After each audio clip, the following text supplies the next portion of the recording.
Hello, everyone. So let me share my screen. All right. Uh, this occasions, I'd like to present my structure input activities. So the topic that I pick is present perfect tense. So the reasons I pick this topic is based on my experience when I teach grammar for students because in our language in Bahasa Indonesia we do not really have a grammatical structure. We do not differentiate the structure from the present and the past. We don't even have past tense words or any other words. So it's pretty challenging for them, especially when I teach present perfect tense. Students they it's easy for them to recognize present tense and past tense, but then when they have to differentiate past tense and present perfect tense, they have difficulty. So that's why I'm going to try to, this these occasions to try to explore this issue.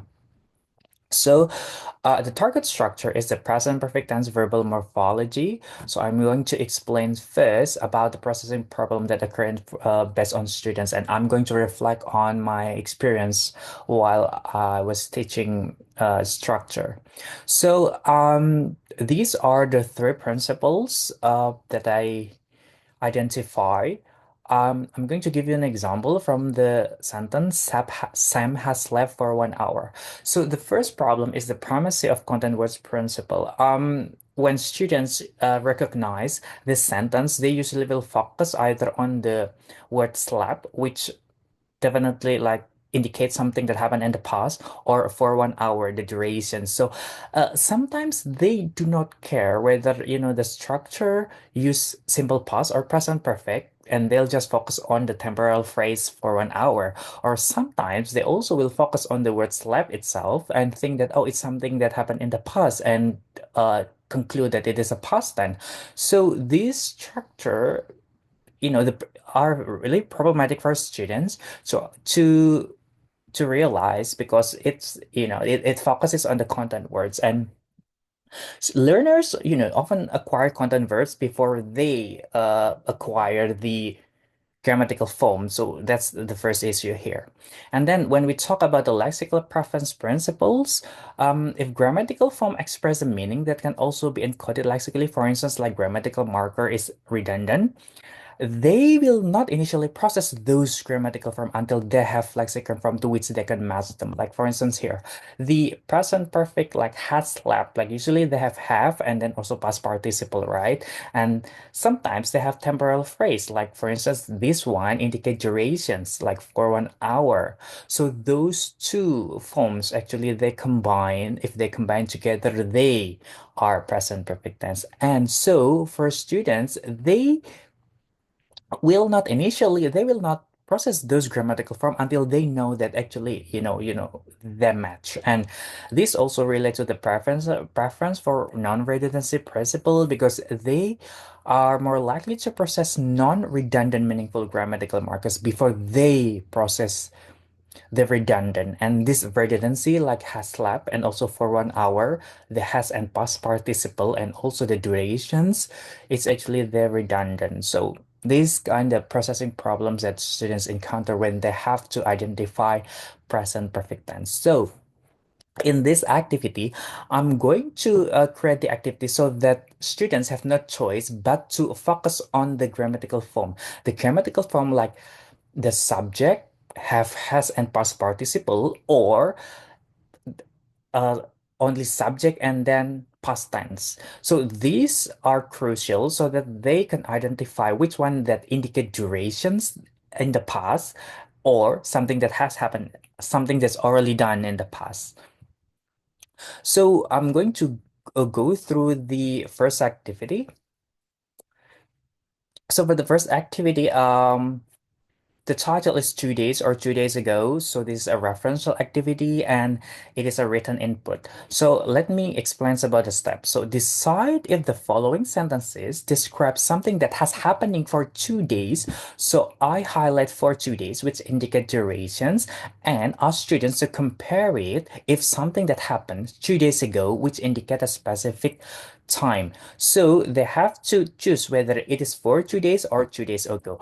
That means they have no other choice to identify the grammatical form of past tense and present perfect tense to match which temporal phrase is accurate.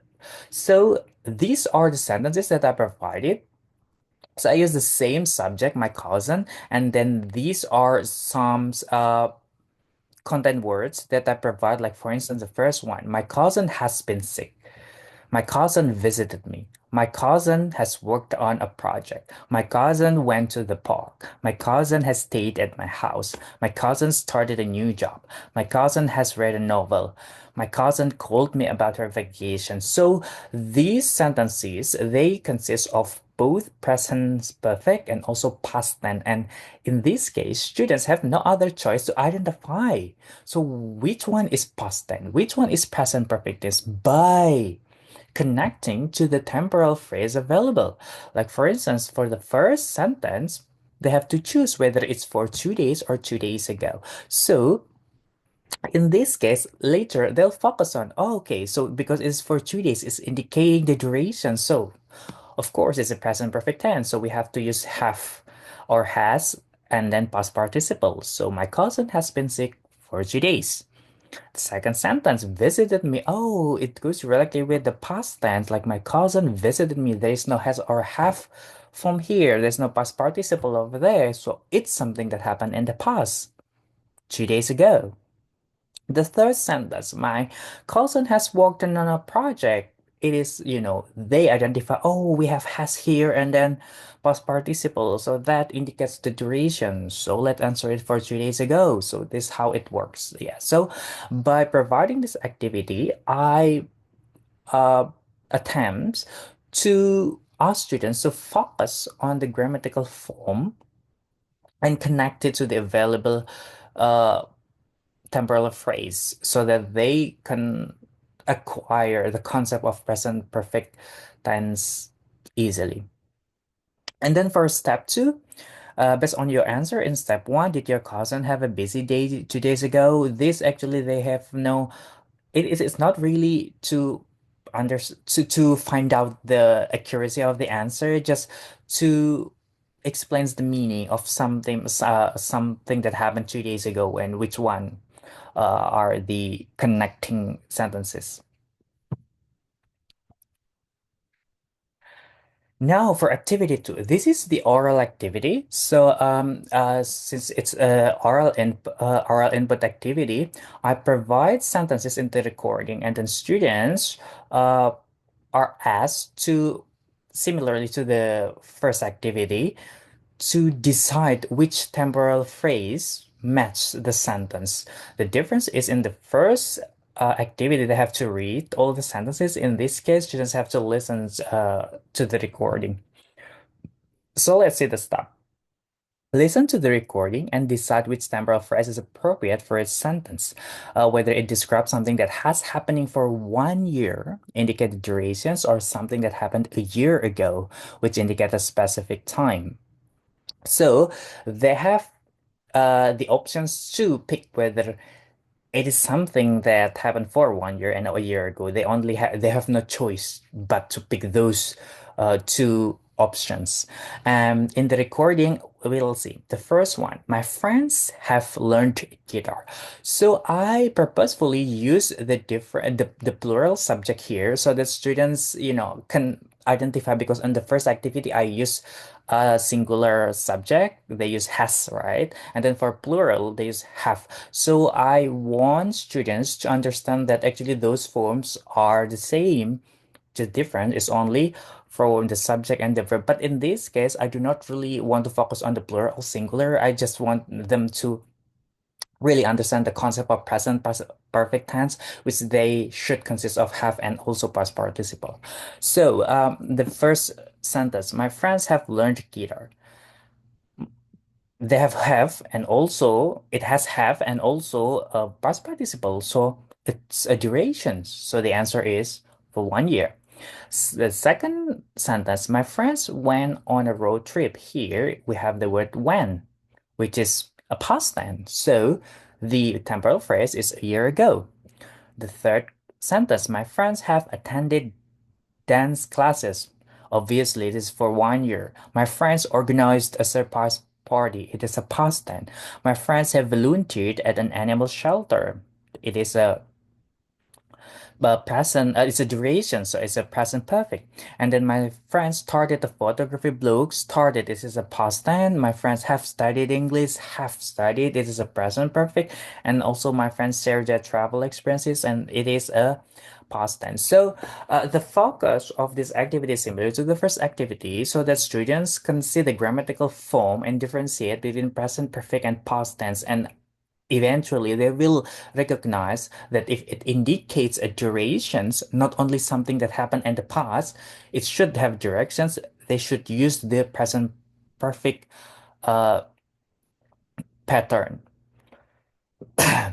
In the step two, based on your answer in step one, did your friends accomplish something exciting a year ago? Yeah, so students have to identify the meaning here and then to explain their opinion based on the answer they have. Now for the third activity. This is an affective activity, and I use a written input here. There isn't this one doesn't really require students to pick which one is correct or not. So the functions is just to strengthen their understanding about the present perfect combination. So in this case, I also use different, I purposefully use different subject. So on the first activity, I use singular third person, my cousin, and then in the second activity I use a plural, and then in this activity I use first persons like I, so that students can recognize that okay, these three subjects actually they still have the same structure, but there's also slightly different if the singular third person use has. So, but again, those are not the focus of the activity. I'll just want them to focus on, the durations. If it indicates duration, they should use present perfect tense. So, this is the directions. Read the following activities and check off the ones that you have done for 3 days. So this also to identify the understanding which activity that they've done. Like for instance, for 3 days, I have like practiced a new hobby. I have exercised regularly. I have studied English. I have helped around the house.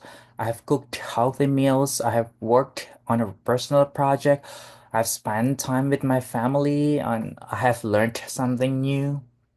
They can pick, which activity they've done. There's a questions as well. Would you say you have been consistent over the past 3 days? So this questions is intended to uh pick students' understanding and also to discover whether they understand the content words and also the concept of present perfect tense. So that's all my presentation. Thank you for listening.